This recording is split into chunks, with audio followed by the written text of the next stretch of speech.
Very nice to be here in Glasgow at TEDx. Little X. I like the little X. I like Glasgow too. Annie, how are you? Welcome to TEDx Glasgow. I am so well and happy to be here. It's great that you're here.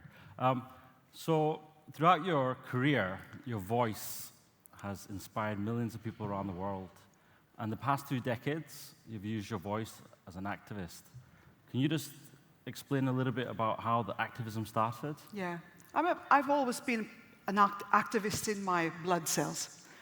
But the real place where I started to become an advocate and advocate was back in 2003, when I went to Cape Town in South Africa to take part in the launch concert for Nelson Mandela's HIV/AIDS Foundation. And because Mandela described the pandemic at the time as a genocide that was affecting women and children, it changed my paradigm. I had not understood that AIDS was affecting women in that way, and I'm a woman, and I'm a mother.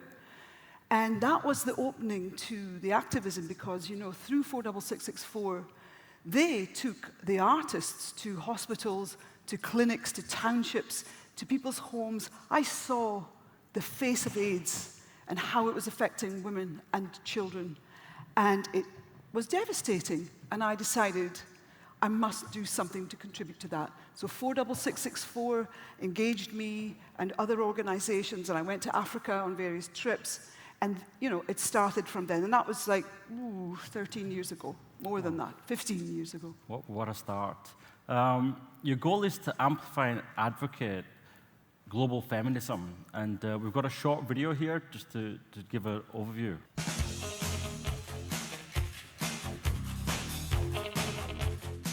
Over the last 100 years, women's rights in some parts of the world have come a long way. More women and girls across the globe now have basic human rights, such as access to education, freedom from violence, maternal health rights, equal employment, and a right to vote. More, but not all. 1 in 3 women and girls are impacted by physical or sexual violence in their lifetime. Over 2.7 billion women are legally restricted from having the same choice of jobs as men. Women make up only 22.8% of the world's parliamentarian seats. 99% of all maternal deaths occur in developing countries. Out of the 757 million adults who cannot read or write, 2 out of 3 are women. 603 million women live in countries where domestic violence is not considered a crime. Around the world, we still have a very long way to go before every woman and girl has access to equal rights.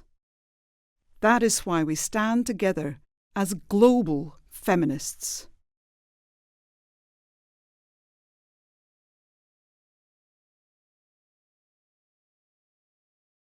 You emphasize the term global feminism. Why is that important to you, and what role can men play? Well, first of all, terminology is terribly important. And you know, this word feminist, for many years, people have had different kinds of relationship to that word. Some have had difficulty with it. Some men particularly have difficulty with it. And I think that we are at a stage of evolution in the women's movement around the globe, where we absolutely must put that word global in front of feminism. Because #MeToo and Time's Up movements are absolutely fantastic, but they tend to have focused on the Western women's perspective. And as you can see from these staggering facts, and these are facts, there is so much more to be done in the world. And I believe that we can't do it without changing the attitudes and behaviors of men, that the feminist movement must include men, and men must be confident to join us shoulder to shoulder as allies, not enemies. We don't hate men. We hate misogynistic behavior.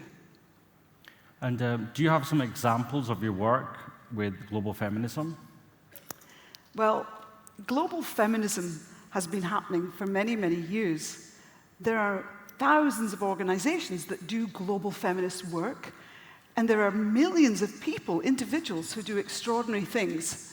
For example, I'll think about Dr. Denis Mukwege, the winner of the Nobel Peace Prize earlier this year. A man, a doctor, working in Congo with thousands and thousands of Congolese survivors of rape who've been abused, using rape as a weapon of war. And this has been going on for thousands of years. But Dr. Mukwege has worked with those, transforming their lives. There is Malala Yousafzai's father, for example, a man who is a global feminist who believes in the education of women. And as you can see from those statistics, 2/3 of the 757 million people who are illiterate in the world are women. 2/3 of the 757 million illiterate adults in the world are women. So there's so many issues to be aware of, but we must have that terminology, we must own it, we must be aware of what needs to be done in the world, and it's vast. And I think that challenge is doable. I think that we must respond, and it starts in our minds. It starts in our attitudes, our values, and our behaviors. And you mentioned there that the problem is so vast and the numbers are huge. Where do you find the strength to challenge and deal every day with these issues? Well, I am just so passionate. I think our lives are very short on this planet. I have a short lifespan, just as we all do. Just a little bit of time, you know. And for me, because I am so committed to the people of my gender, you know, I've been a mother. Let's put it to you like this. I am a mother. I have given birth to children. I want to see maternal health rights improved. I don't want to see women dying in the way that they used to do in Dickensian times. That's abhorrent to me. So I have a lot of reasons why I want to contribute, and I see it just as a contribution. And where do I get the strength from? Just really, well, from that commitment, that deep belief in what I am representing here at Global Feminism, and also from the individuals themselves, the women themselves, the girls themselves, who live in very, very challenging situations, and the activists, the other activists. You know, my friends in the Circle, I founded an organization called The Circle. When we come together, it feels like, yeah, we can do something, you know, like the light comes on. We feel very fired up. And the people listening here today, listening to this talk on the live stream, how can they best help with this mission? Well, as I said earlier, it starts in the mind. It starts with your own belief system. So if you've been persuaded by seeing some of these statistics and you see the actual gap there, the disparity that exists between women's rights in the Western world and what happens to girls and women in the rest of the globe, it's just so obvious. Then, if you recognize the importance of this terminology, please consider it, use it. If you're a man, use it. Stand up and say, I'm a global feminist. I'm a man, I'm a global feminist. If you're a woman, you're a global feminist. I could ask you to stand up if you agree with me. In fact, I'm asking you, will you stand up if you agree with me?